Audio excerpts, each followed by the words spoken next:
Sarah Martinez had been working at the small coffee shop near the naval base for 3 years, serving countless sailors, officers, and visitors who passed through the coastal town of Norfolk. At 26, she had grown accustomed to the rhythm of military life that surrounded her community. The early morning rush brought men and women in crisp uniforms. The afternoon lull saw casual visitors, and evenings often hosted informal gatherings of service members unwinding after long days. On this particular Tuesday morning in October, the coffee shop buzzed with its usual energy. Sarah moved efficiently behind the counter, her practiced hands working the espresso machine while engaging in friendly banter with regular customers. She had developed a reputation for remembering everyone's orders and preferred conversation topics, making the small establishment feel more like a community hub than just another coffee shop. The bell above the door chimed, and Sarah glanced up to see a group of senior naval officers entering. Their dress uniforms and the way other customers straightened in their presence suggested these were high-ranking officials. Among them walked a distinguished man with silver hair and multiple ribbons adorning his chest. His bearing commanded respect, and conversations around the shop naturally quieted as the group found seats at a large table near the window. Sarah continued her work, preparing orders and serving customers, but she couldn't help noticing the serious tone of the officers' discussion. They spoke in measured voices about deployments, strategic positions, and personnel assignments. It was the kind of conversation she had overheard countless times, though usually not from such senior leadership. As she prepared a fresh pot of Colombian blend, Sarah's mind wandered to her own military connection. Few people knew that she had served 4 years in the Navy before transitioning to civilian life. Even fewer knew about the specialized communications training she had received, or the classified operations she had supported during her service. Those days felt like another lifetime now, filed away in her memory alongside her military identification numbers, security clearances, and the call sign she had been assigned during her most sensitive assignments. The coffee shop represented her new chapter, a deliberate choice to embrace a quieter, more predictable life. She had traded the intensity and unpredictability of naval service for the simple satisfaction of creating perfect cups of coffee and building relationships with her community. Her military background remained largely private, something she shared only with close friends and family. As the morning progressed, Sarah noticed the senior officers' discussion growing more animated. They spread documents across their table, pointing at what appeared to be maps and personnel files. Their conversation included references to urgent deployments, critical missions, and the need for specific expertise. The Admiral, whom she now recognized from newspaper photos as a prominent figure in naval intelligence, seemed particularly focused on a folder he kept returning to throughout their discussion. Sarah's curiosity was naturally piqued, but she maintained her professional distance, focusing on serving other customers and managing the shop's operations. She had learned during her military service that some conversations were meant to be overheard only by intended participants. Regardless of one's security clearance or need to know, the morning rush began to subside, leaving the coffee shop with a more relaxed atmosphere. Sarah took advantage of the lull to begin preparing for the lunch crowd, restocking supplies and cleaning equipment. The senior officers remained at their table, their discussion continuing with the same serious intensity that had marked their arrival. As she worked, Sarah reflected on the interesting coincidence of serving military leadership in her civilian establishment. It reminded her of the interconnected nature of military and civilian life in Norfolk, where the boundaries between service and community often blurred. She had chosen this location for her coffee shop precisely because of its proximity to the base, knowing that military personnel would appreciate a comfortable, welcoming space to gather and unwind. The Admiral's voice carried across the shop as he addressed his colleagues about the urgency of their current situation. Sarah caught fragments of their conversation, professional discussions about capabilities, availability, and the critical nature of an upcoming operation. It was the kind of talk that had once been her daily reality, when she had been part of the military machine rather than an observer from the civilian sidelines. Little did Sarah know that her carefully compartmentalized past and present were about to collide in a way that would forever change her quiet coffee shop routine and thrust her back into a world she thought she had left behind. Sarah was reaching for the coffee pot to refill the Colombian blend when she heard the Admiral's voice cut through the ambient noise of the shop with unusual clarity. He was reading from what appeared to be a personnel file, his tone shifting from casual discussion to something more urgent and focused. "We need someone with specific linguistic capabilities and field experience in the Mediterranean region," the Admiral said, his fingers tapping against the folder. "The situation requires immediate deployment, and standard protocols won't suffice for this operation." Sarah continued pouring coffee into the large silver carafe, her movements automatic as she listened to the conversation that was growing more intense by the moment. Other customers in the shop seemed to sense the gravity of the officer's discussion, with conversations naturally lowering to respectful whispers. "What about the personnel we discussed earlier?" asked another officer, a woman with commander's stripes who had been taking detailed notes throughout their meeting. "The ones with the Mediterranean experience and language qualifications?" The Admiral shook his head, frustration evident in his expression. "Most are either deployed, compromised, or no longer in active service. We're dealing with a very specific skill set requirement, and time is not on our side." Sarah felt a familiar tightness in her chest, the kind she used to experience before difficult missions when operational security was paramount, and success depended on precise execution. She tried to focus on her tasks, but something about the conversation was triggering memories of her own service, particularly her specialized training in Arabic dialects and her deployment experience in the Eastern Mediterranean.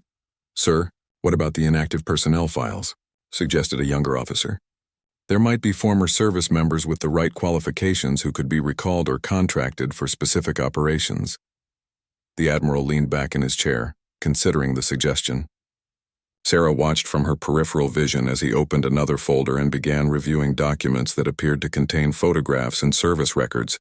The intensity of their discussion was drawing attention from other patrons, though everyone was careful to maintain respectful distance from the high-ranking officials. "The problem is verification and current status," the Admiral explained. "We need someone whose background we can confirm, whose skills are current, and who can be deployed immediately. The window for this operation is extremely narrow." Sarah's hands trembled slightly as she realized the nature of their discussion was hitting closer to home than she had anticipated. The Mediterranean region, linguistic capabilities, immediate deployment. These were all elements that described her own military background with uncomfortable accuracy. She told herself it was merely coincidence, that there were many former service members with similar qualifications. The Admiral continued reading from the personnel file, his voice carrying the weight of command decision-making. "We have several candidates with the right language skills, but most lack the field experience in the specific region we're targeting. Others have the geographic experience but insufficient language capabilities for the cultural nuances required." Sarah finished preparing the coffee and began organizing supplies behind the counter, her movements becoming more methodical as she processed what she was overhearing. The conversation was clearly about a classified operation requiring someone with very specific qualifications, the kind of specialized mission she had once been trained to handle. "What about cross-referencing the files with current location data?" asked the commander. "If we can identify qualified personnel who are geographically accessible, we might be able to expedite the recruitment process." The Admiral nodded approvingly at the suggestion. "Excellent point. Let's focus on the tri-state area initially, then expand if necessary. Time is critical, and travel logistics will impact our operational timeline." Sarah felt her pulse quicken as she realized their search parameters were narrowing to include her current location. The coincidences were becoming too numerous to ignore, and she found herself wondering if her own service record was among the files they were reviewing. She had maintained her security clearance for several years after leaving active duty, though she had assumed it had lapsed due to non-use. The younger officer was now actively working with what appeared to be a laptop computer, cross-referencing information from multiple databases. Sarah could see him making notes and occasionally showing results to the Admiral, who would nod or shake his head based on whatever criteria they were using for their selection process. "This is promising," the officer announced, his voice carrying a note of excitement.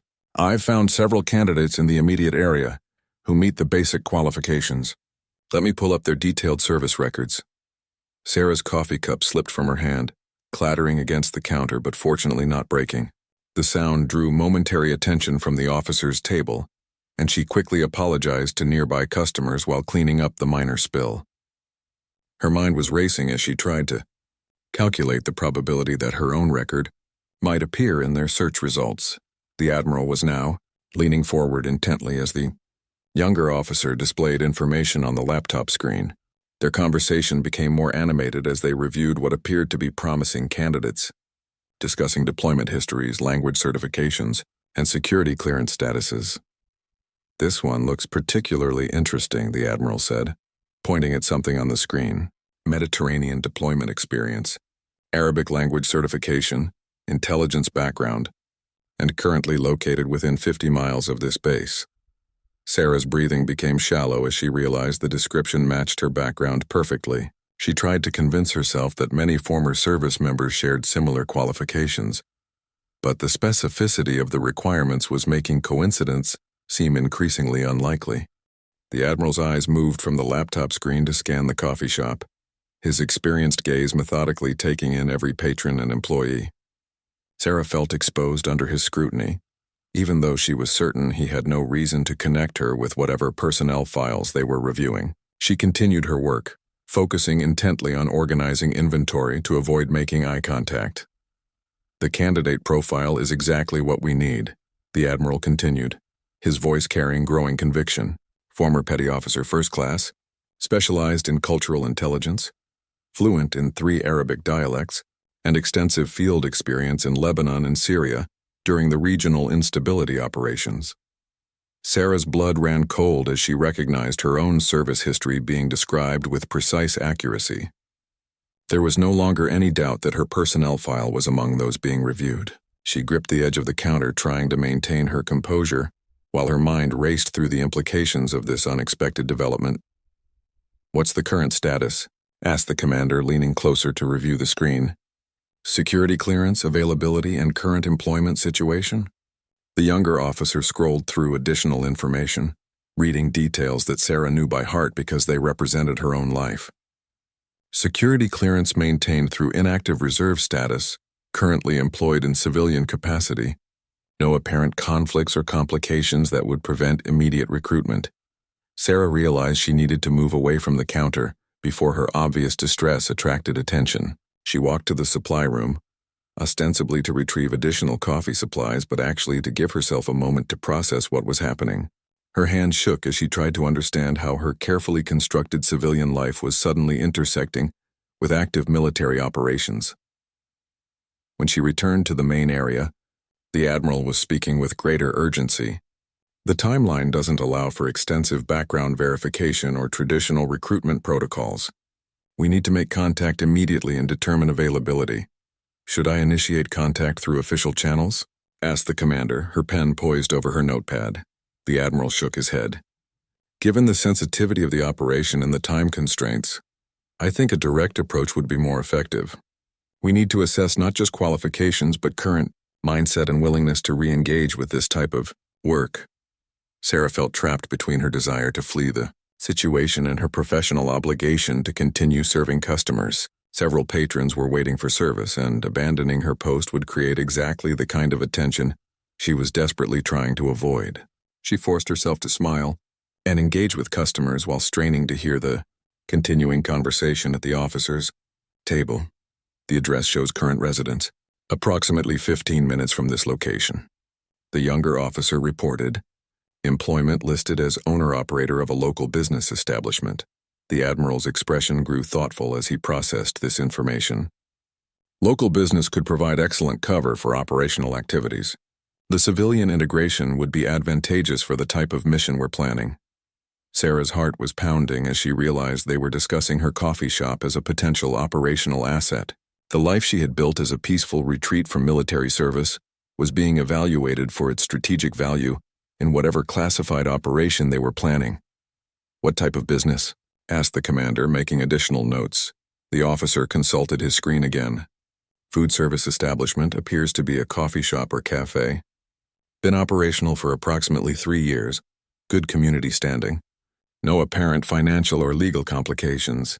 The Admiral suddenly looked up from their discussion, his gaze sweeping the coffee shop with new interest. Sarah quickly busied herself with cleaning equipment, but she could feel his analytical attention examining the establishment with fresh perspective. He was no longer seeing a convenient meeting place, but rather a potential operational facility. "Interesting location," the Admiral murmured, his strategic mind clearly working through possibilities. Proximity to the base, civilian cover, natural gathering place for diverse populations. Could be very useful for intelligence gathering and operational support. Sarah realized with growing alarm that her coffee shop was being evaluated as more than just her workplace. It was being considered as an integral part of whatever mission they were planning.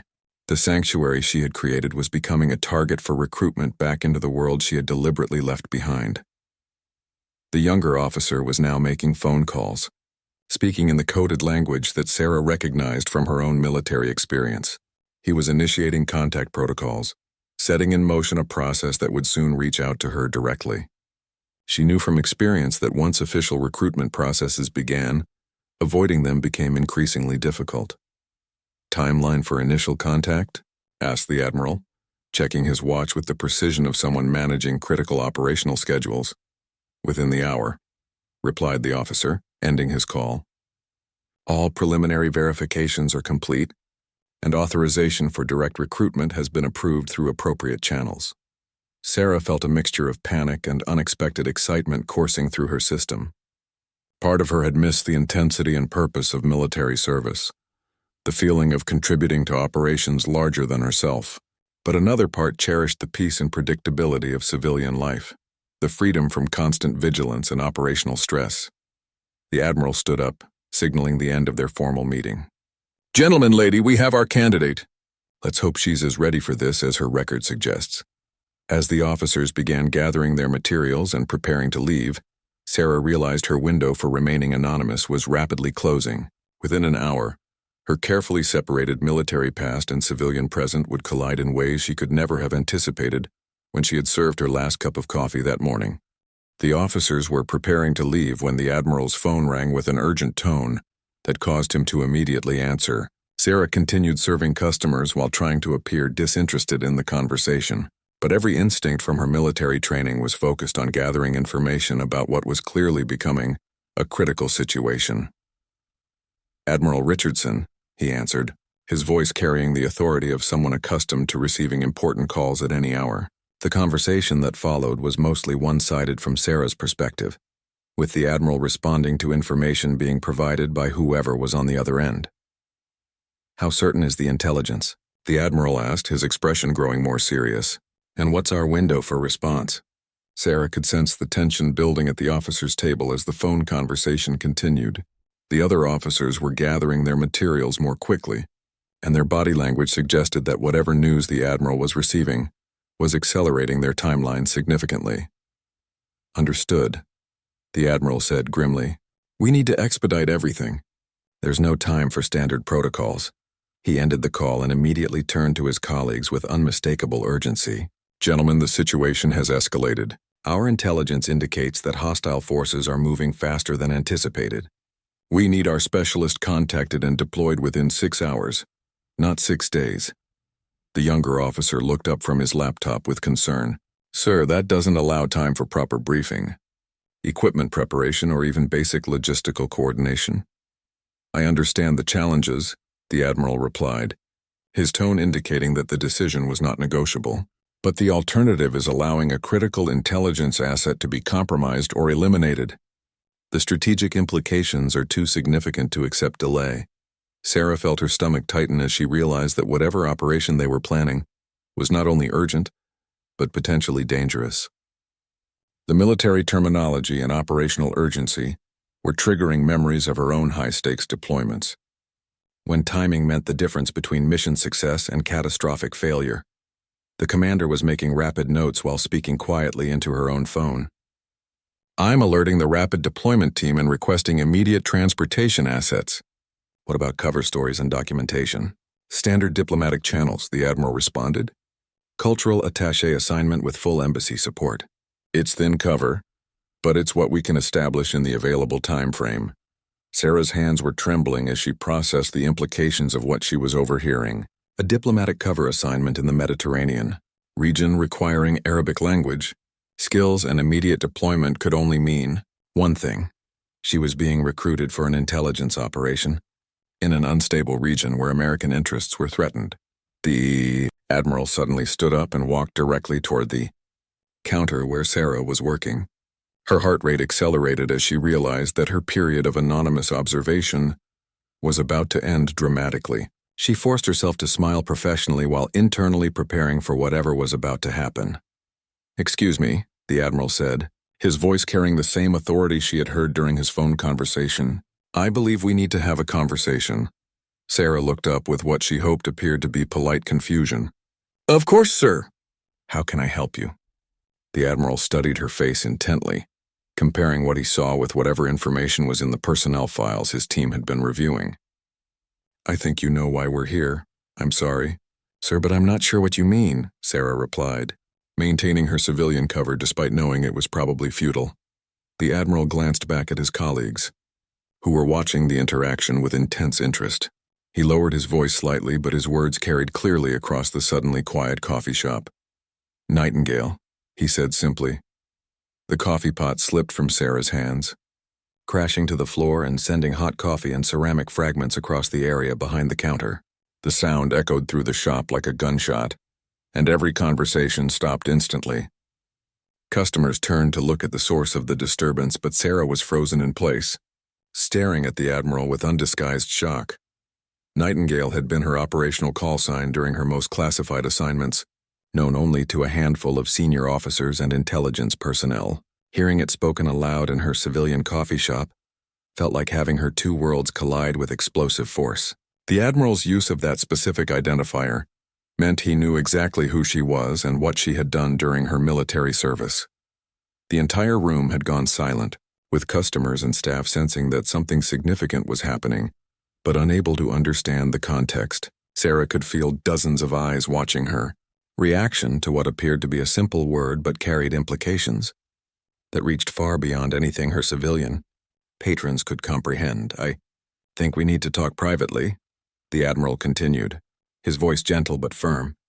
"There are matters of national security that require your immediate attention." Sarah's mind was reeling as she tried to process the sudden transition from anonymous coffee shop owner to being personally recruited by senior naval intelligence. The call sign had been like a key unlocking memories and responsibilities she had thought were permanently sealed away. "I need a few minutes to arrange coverage for the shop," she managed to say, her professional training helping her maintain composure despite the emotional turmoil she was experiencing. The Admiral nodded understandingly. "Of course.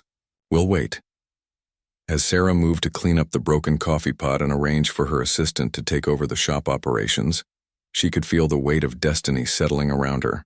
Her quiet civilian life was about to end, replaced by a return to the world of intelligence operations and international intrigue that she had once known so well.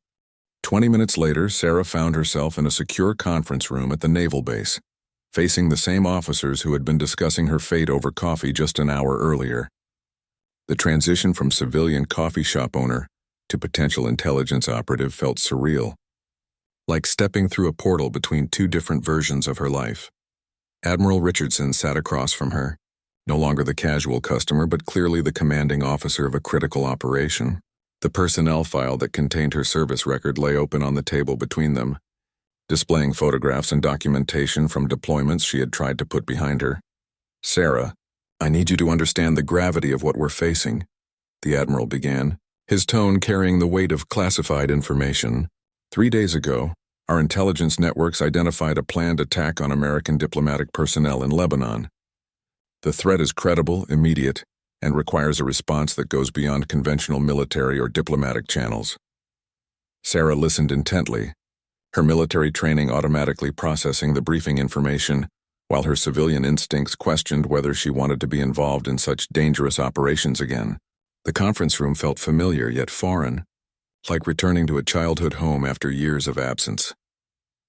"The attackers have insider knowledge of our security protocols and personnel," continued the commander, who had been taking notes earlier. "Standard protective measures have been compromised, which means we need someone who can operate outside normal channels and blend seamlessly with local populations." The younger officer activated a large screen display showing satellite imagery and intelligence reports. "Your language skills and cultural knowledge of the region make you uniquely qualified for this mission.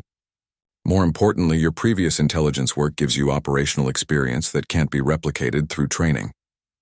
Sarah studied the displayed information, recognizing geographical features and political dynamics that she had navigated during her active service years. The mission parameters were becoming clear, and she could see why her specific background made her an ideal candidate for the operation. "What exactly are you asking me to do?" she asked, though she already suspected the answer based on the briefing materials and her own experience with similar operations. Admiral Richardson leaned forward, his expression serious but respectful. "We need you to assume diplomatic cover as a cultural liaison and infiltrate the network planning the attack. Your mission would be to identify the specific threat, locate the planned attack site, and provide intelligence that allows us to neutralize the operation before American lives are lost." The scope of the mission was exactly what Sarah had expected, but hearing it articulated made the reality more immediate and daunting. She would be operating alone in hostile territory, relying on skills she hadn't used in years to protect people she had never met from enemies who wanted to kill Americans. "Timeline?"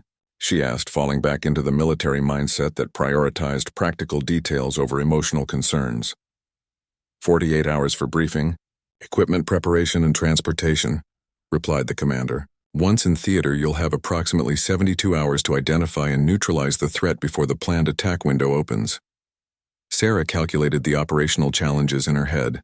5 days total to prepare for and execute a complex intelligence mission in a region where she had contacts but no current operational support. It was ambitious but not impossible, assuming her skills had remained sharp enough for the demands of active fieldwork. Support structure? She continued working through the tactical requirements. "Minimal by design," Admiral Richardson answered. "Embassy staff will provide basic logistical support, but you'll be operating independently to avoid compromising existing intelligence networks. Communication will be through established protocols that you'll review during briefing." The operational parameters were consistent with the high-stakes missions she had handled during her military service. But the personal stakes felt different now. She had built a life outside the military, created relationships and responsibilities that would be disrupted by accepting this assignment. "I need to ask about compensation and legal protections," Sarah said, asserting her civilian status despite the military nature of the discussion. "I'm no longer active duty, which means different rules apply." The younger officer consulted his tablet before responding. "Contractor status with full diplomatic immunity, hazard pay commensurate with the risk level, and comprehensive medical and legal coverage. All documentation will be processed through appropriate channels before deployment." Sarah appreciated that they were treating her as a civilian contractor rather than attempting to recall her to active duty, which would have complicated her personal and professional obligations significantly. The arrangement suggested they respected her transition to civilian life, while acknowledging their need for her specific expertise. "There's one more thing you need to know," Admiral Richardson said, his tone becoming even more serious. "The intelligence indicates that the attack planning involves someone with detailed knowledge of your previous operations in the region. This mission isn't just about preventing an attack. It's possible that you're specifically being targeted because of your past intelligence work." The revelation added a personal dimension to the mission that changed everything. If hostile forces were specifically targeting her because of her previous service, then her civilian life was already compromised whether she accepted the mission or not. The coffee shop that had been her sanctuary might actually be putting her community at risk. "How much time do I have to decide?" Sarah asked, though she was already beginning to accept that she had little real choice in the matter. "We need an answer within the hour," Admiral Richardson replied, "and if you accept, we begin immediate preparation. There's no time for gradual transition back to operational status." Sarah sat quietly for a moment, weighing the life she had built against the life she had once lived and the lives that might depend on her decision. The familiar weight of responsibility was settling on her shoulders, accompanied by the mixture of fear and excitement that had always preceded her most important missions. Sarah walked to the window overlooking the naval base, watching sailors and officers going about their daily routines with the same sense of purpose she had once felt as a regular part of this world. The familiar sights and sounds triggered memories of why she had originally chosen military service, the desire to protect others and serve something larger than herself. "Admiral," she said finally, turning back to face the assembled officers. "Before I give you my answer, I need to understand something." "Why me specifically?" There have to be other former intelligence operatives with similar qualifications who are more recently active. Admiral Richardson exchanged glances with his colleagues before responding. You're right, there are others with comparable skills.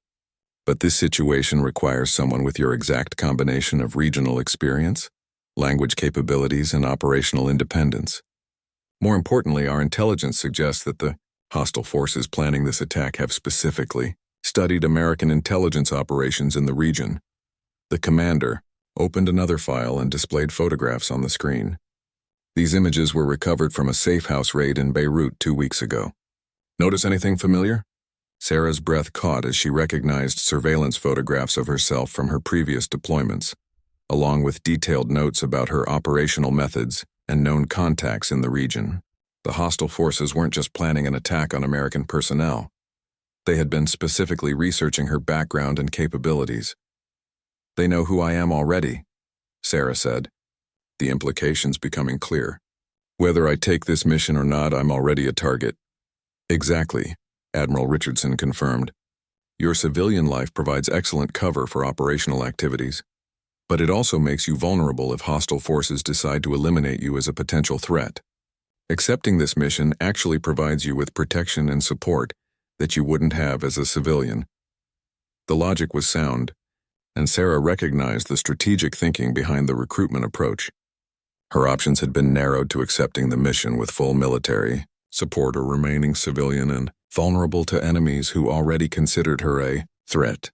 What about my coffee shop and the people who work for me? Sarah asked, her civilian responsibilities still weighing heavily on her mind. The younger officer consulted his tablet again. We can provide security monitoring for your business and arrange temporary management coverage through appropriate channels. Your civilian life will be protected and maintained during your deployment. Sarah appreciated that they had anticipated her concerns about the civilian aspects of her life. The military was offering to protect not just her, but also the people and community she had built relationships with during her transition away from active service. There's something else, Admiral Richardson added. The intelligence operation you'll be conducting isn't just about preventing one attack. The network we're targeting has been planning multiple operations against American interests throughout the region. Success in this mission could disrupt their capabilities for months or even years.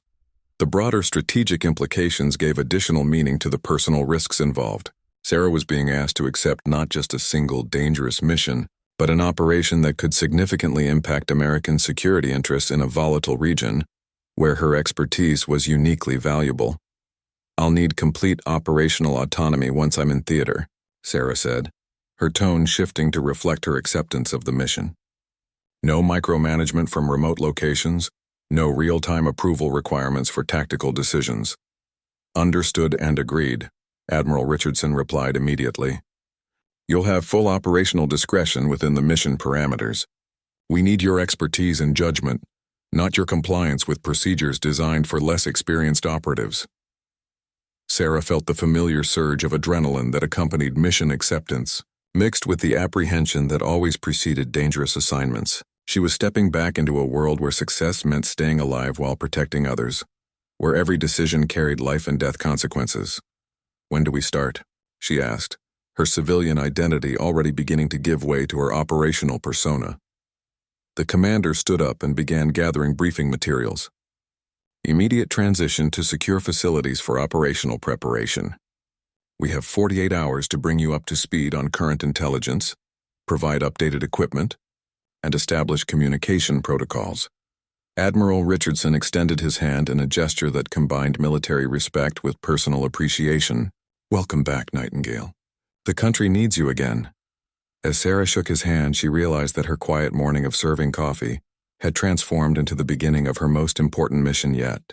The call sign that had defined her most classified work was no longer a memory from her past, but an active identity that would guide her through the dangerous weeks ahead. Walking out of the conference room, Sarah felt the weight of responsibility settling familiar around her shoulders. Her civilian life wasn't ending, but it was being temporarily set aside while she returned to the world of intelligence operations and international intrigue. The coffee shop would wait for her return, but first she had American lives to save and enemies to stop. The quiet life of Sarah Martinez, coffee shop owner was being replaced by the operational focus of Nightingale, intelligence operative. The transition felt natural despite the years between her military service and this moment, as if she had been preparing for this return without realizing it. Her new mission would take her back to the Mediterranean region where she had once operated. But this time, the stakes were personal as well as professional.